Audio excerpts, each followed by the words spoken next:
Hello everyone, welcome to unique learning system. आज मैं फिर से उपस्थित हूँ एक नए मुद्दे के साथ और जिसका नाम है जीआई टैग। इस वीडियो को आप अंत तक ज़रूर देखें क्योंकि इसमें हमारे द्वारा सभी महत्वपूर्ण तथ्यों को संग्रहित किया गया है, जिससे हम उम्मीद करते हैं कि यह आपके आने वाले हर एग्ज़ाम में मददगार साबित होगा। तो चलिए शुरू करते हैं हम आज का मुद्दा और समझते हैं जीआई टैग से जुड़ी वो हर तमाम बातें। हम देखते हैं कि आखिर जीआई टैग क्यों रहा सुर्खियों में। हाल ही में कश्मीरी केसर, मणिपुर के चाखाओ चावल, गोरखपुर का टेरिकोटा, तमिलनाडु की कटलाई मिठाई, झारखंड का सोहराई खोवर पेंटिंग और तेलंगाना का तेलिया रुमाल, ये उन उत्पादों में शामिल हैं जिन्हें इस वर्ष भारतीय पेटेंट कार्यालय द्वारा भौगोलिक संकेतक ज्योग्राफिकल इंडिकेशन मतलब जीआई टैग से नवाजा गया। अब हम देखते हैं कि आखिर क्या है जीआई टैग। भौगोलिक संकेतक का इस्तेमाल ऐसे उत्पादों के लिए किया जाता है जिनका एक विशिष्ट भौगोलिक मूल क्षेत्र होता है। इन उत्पादों की विशिष्ट विशेषता एवं प्रतिष्ठा भी इसी मूल क्षेत्र के कारण होती है। जीआई टैग को औद्योगिक संपत्ति के संरक्षण के लिए पेरिस कन्वेंशन के तहत बौद्धिक संपदा अधिकारों के एक घटक के रूप में शामिल किया गया है। अंतर्राष्ट्रीय स्तर पर जीआई का विनियमन विश्व व्यापार संगठन के बौद्धिक संपदा अधिकारों के व्यापार संबंधी पहलुओं trade related aspects of intellectual property rights trips पर समझौते के तहत किया जाता है। वहीं राष्ट्रीय स्तर पर यह कार्य वस्तुओं का भौगोलिक सूचक पंजीकरण और संरक्षण अधिनियम 1999 के तहत किया जाता है, जो सितंबर 2003 से लागू हुआ। जीआई टैग किसी भी उत्पाद के लिए एक प्रतीक चिन्ह होता है। यह उत्पाद की विशिष्ट भौगोलिक उत्पत्ति, विशिष्ट पहचान तथा गुणवत्ता के आधार पर दिया जाता है। किसी भी उत्पाद के जीआई टैग के लिए आवश्यक है कि उत्पाद का उत्पादन या प्रोसेसिंग उसी क्षेत्र में होना चाहिए जहां के लिए जीआई टैग दिया जा रहा है। भारत में जीआई टैग को किसी विशेष फसल, प्राकृतिक या निर्मित उत्पादों को प्रदान किए जाते हैं। एक बार जीआई टैग मिल जाने के बाद 10 वर्षों तक यह टैग मान्य होता है। उसके उपरांत उसे फिर से रिन्यू करवाना पड़ता है। कई बार जीआई टैग को किसी एक से अधिक राज्यों में पाए जाने वाली फसलों या उत्पादों को प्रदान की जाती है। उदाहरण के लिए बासमती चावल, जिस पर पंजाब, हरियाणा, हिमाचल, दिल्ली, उत्तराखंड इत्यादि राज्य का अधिकार है।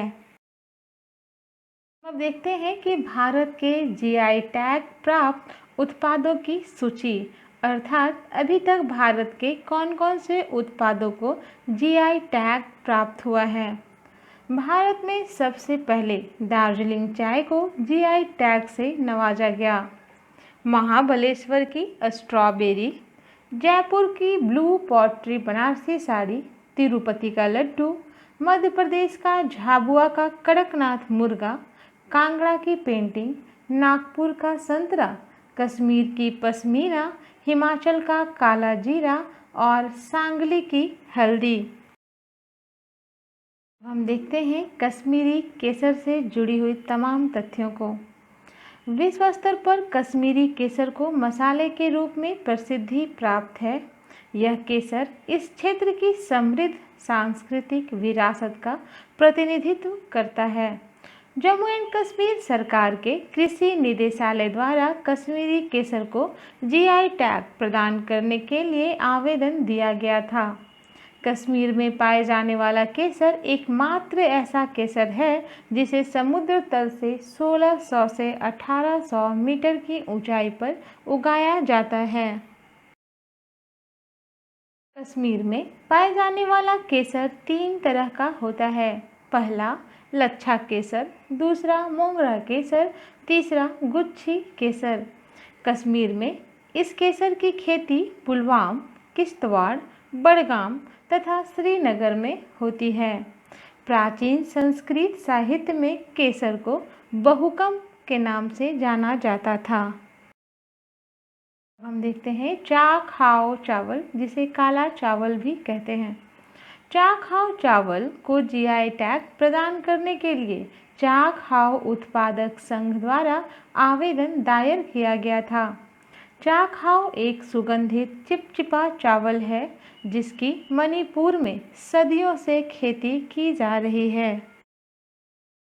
चाखाओ का प्रयोग सामुदायिक दावतों में तो किया ही जाता है, साथ ही इसका उपयोग पारंपरिक चिकित्सा प्रणालियों में भी किया जाता है। चावल की इस किस्म में रेशेदार फाइबर की अधिकता होने के कारण इसे पकाने में चावल की सभी किस्मों से अधिक लगभग 40 से 45 मिनट का समय लगता है। अब हम देखते हैं टेराकोटा। गोरखपुर के टेराकोटा के लिए आवेदन उत्तर प्रदेश के लक्ष्मी टेराकोटा मूर्ति कला केंद्र द्वारा दायर किया गया था। गोरखपुर का टेराकोटा कार्य सदियों पुरानी कला है, जिसमें जहां स्थानीय कारीगरों द्वारा विभिन्न जानवरों जैसे घोड़े, हाथी, ऊंट, बकरी, बैल आदि की मिट्टी की आकृतियां बनाई जाती हैं। मूर्ति से संबंधित पूरा काम नग्न हाथों से किया जाता है तथा रंगने के लिए प्राकृतिक रंगों का उपयोग करते हैं, जिसकी चमक लंबे समय तक रहती है। 1000 से अधिक प्रकार के टेराकोटा के प्रकार यहाँ बनाए जाते हैं। कडलाई मिठाई। यह मिठाई एक प्रकार की कैंडी है जो कि मूंगफली और गुड़ से बनाई जाती है। यह स्पेशल इसलिए भी बन जाता है क्योंकि इसमें जिस पानी का प्रयोग किया जाता है वह नदी का पानी होता है। इससे इसका प्राकृतिक स्वाद बढ़ जाता है। यहाँ तक कि इसमें जो गुड़ डाला जाता है वह पूर्ण रूपेण ऑर्गेनिक तरीके से पैदा किया जाता है। यह गुड़ काफ़ी सॉफ्ट रहता है, जिसके कारण मिठाई भी सॉफ्ट होती है। इसमें डाली जाने वाली मूंगफली एक विशेष जगह अरुप्पुकोट्टे में काली मिट्टी में पैदा की जाती है और इस मूंगफली को वहीं से मंगाया जाता है। देखते हैं झारखंड के सोहराई खोवर पेंटिंग। इस कला को महिला सहयोग समिति के द्वारा जीआई टैग के लिए आवेदन भेजा गया। इस चित्रकला में नैसर्गिक रंगों का प्रयोग होता है, मसलन लाल, काला, पीला, सफ़ेद पेड़ की छाल और मिट्टी से बनाए जाते हैं।